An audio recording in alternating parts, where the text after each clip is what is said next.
Hello viewers, আসসালামু আলাইকুম। আজ আমি আপনাদের নিকট নতুন একটা বিষয় নিয়ে আলোচনা করব।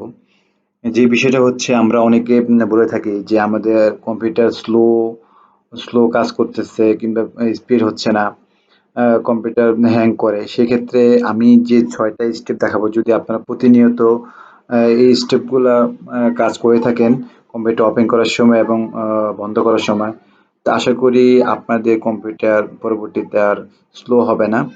আশা করি ইনশাল্লাহ আমি প্রতিনিয়ত এই কাজগুলো করে থাকি। সেক্ষেত্রে আমার কম্পিউটারটা অনেক ভালো কাজ করে থাকে এবং কি কোনো স্লো হয় না। তো ভিউয়ার্স, চলে যাচ্ছে আমাদের আজকের মূল পর্বে। কথা আর বেশি বাড়াবো না। এক্ষেত্রে আপনাদের কিবোর্ডের যে উইন্ডোজ বাটনটা আছে, ওইটা উইন্ডোজ আর প্রেস করবেন। উইন্ডোজ আর প্রেস করে এখানে অনেকগুলো অপশন আছে। আমি এক এক করে দেখাচ্ছি। ফার্স্ট স্টেপ হচ্ছে প্রিফি। প্রিফি দিয়ে আপনারা সিলেক্ট করে ওকে প্রেস করবেন।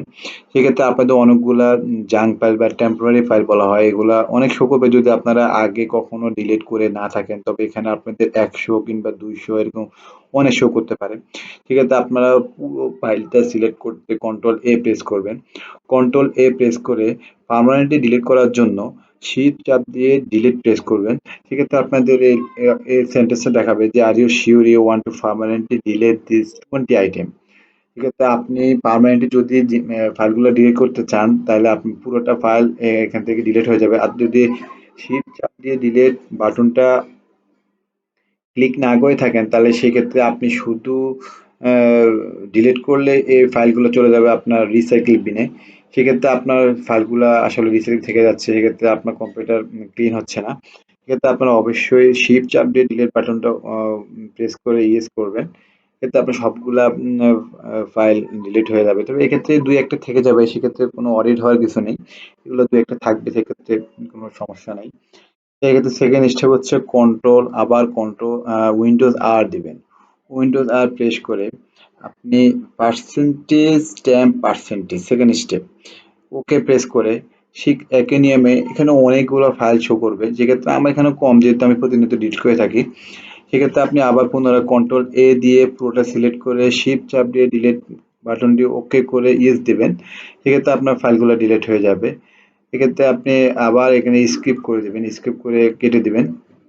কেটে দিয়ে আপনি আবার থার্ড স্টেপ হচ্ছে উইন্ডোজ আর দিয়ে আপনি শুধু ট্যাম্প যে অপশনটা আছে ওই অপশনটা ক্লিক করে ওকে প্রেস করবেন।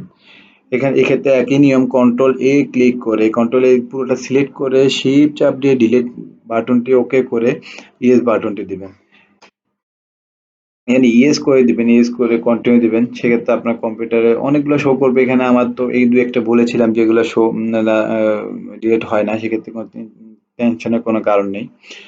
আবার আপনারা ফোর্থ যে অপশনটা হচ্ছে, এক্ষেত্রে আপনারা আবার পুনরায় উইন্ডোজ আর বাটনটা প্রেস করে রিসেন্ট যে অপশন, রিসেন্ট অপশনটা হচ্ছে যে যদি আপনি আহ, যে কাজগুলো আগে করেছেন কিংবা কখনো এগুলো ডিলিট করে না কিংবা আজকে করেছেন, সেক্ষেত্রে রিসেন্ট যে কাজগুলা যে অপশনটা আছে ওকে প্রেস করলে সবগুলা রিসেন্ট যে ফাইলগুলো আপনি ওপেন করেছেন সবগুলো ফাইল এখানে শো করবে। সেক্ষেত্রে কন্ট্রোল এ চেপে সিলেক্ট করে এখানে শিফট চাপ দিয়ে ডিলিট দরকার নেই, শুধু ডিলিট বাটনটি ওকে করলেই আপনার সব আইটেমগুলো ডিলিট হয়ে যাবে।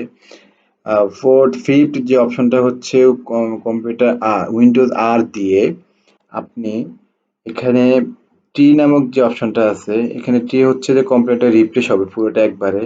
এতে ওকে প্রেস করে আপনি পুরোটা ফাইল কম্পিউটারটা স্মুথ করে ফেললেন, রিফ্রেশ করে ফেললেন। রিফ্রেশে দুইটা অপশন আছে। এখানে আমাদের যে উপরে কিবোর্ডের যে এফ ফাইভ নামক যে ফাংশন ফাইভ বলা হয়, এই ফাইভটা ওকে চাপ দিয়ে ধরে এখানে প্রথমে আমি এগুলো মিনিমাইজ করতে হবে। মিনিমাইজ করে আপনি এখানে রিফ্রেশ করবেন। মাঝে মাঝে আপনি কাজ করার ফাঁকে ফাঁকে যদি রিফ্রেশ করে থাকেন, সেক্ষেত্রে আপনি একবারে অনেকবার রিফ্রেশ করার জন্য F5 দিয়ে ক্লিক করে আপনি ধরে রাখবেন। সেক্ষেত্রে কম্পিউটার আপনার রিফ্রেশ হয়ে যাবে। সেক্ষেত্রে এখন লাস্ট যে অপশনটা আমি আপনাদেরকে দেখাবো, সেই অপশনটা হচ্ছে আমাদের নিচে যে মেনু বারটা আছে, সেই মেনুতে টাস্ক ভিউ নামে একটা অপশন আছে। ওই অপশনটা হচ্ছে যে ওই অপশনটা ক্লিক করবেন। ক্লিক করার পরে দেখবেন যে আপনি ১ মাস অথবা ১০, ১৫, ২০ দিন যাবৎ যে ফাইলগুলো ওপেন করেছেন, কাজ করছেন। বিভিন্ন আমরা এক্সেলে কাজ করে থাকি কিংবা মাইক্রোসফট ওয়ার্ডে কাজ করে থাকি। যে ফাইলগুলো আমরা ওপেন করে থাকি সেই ফাইলগুলো এখানে শো করবে। সেক্ষেত্রে আপনি এক, এক করে সবগুলা ডে বাই ডে ক্লিয়ার লেখা আছে এখানে ক্লিয়ার অল ফ্রম সেপ্টেম্বর ৫ এখানে ওকে ক্লিয়ার অল ওকে করে আপনি এই যে সবগুলো ফাইল ৫ তারিখের যে ফাইলগুলো ছিল সেগুলো সবগুলো ফাইল এভাবে ডিলিট হয়ে যাবে। এভাবে আপনি একের পর এক আ ডিলিট করতে থাকবেন। আমি আরেকটা দেখাচ্ছি এখানে এভাবে সেপ্টেম্বর ৩ তারিখে আমি যতগুলো ফাইল ওপেন করি সবগুলো ফাইল এখানে ডিলিট করে ফেললাম। সেক্ষেত্রে অনেকে কম্পিউটারে এই অপশনটা শো করে না। সেক্ষেত্রে আপনারা এই নিচের যে মেনু বারটা আছে এখানে মাউসের রাইট বাটন ক্লিক করে এই যে এখানে অপশন আছে শো টাস্ক ভিউ বাটন। যদি এটা আপনার টিক না দেওয়া থাকে তাহলে সেক্ষেত্রে এই যে এখান থেকে চলে গেছে অলরেডি চলে যদি এটা টিক দেওয়া থাকে তাহলে আপনার এটা শো করবে। সেক্ষেত্রে আপনি রিসেন্ট যে ফাইলগুলো ওপেন করছেন সবগুলো ফাইল এখানে ক্লিক করলে শো করবে। এভাবে আপনারা প্রতিদিন যদি কম্পিউটার ওপেন করার সময় এবং বন্ধ করার সময় এই স্টেপগুলা এই ৬ টি স্টেপ আমি যে দেখিয়েছি ৬ টি স্টেপ যদি আপনারা ফলো করে থাকেন তবে আশা করি ইনশাআল্লাহ আপনাদের কম্পিউটার আর স্লো হবে না, অনেক স্পিড হয়ে যাবে।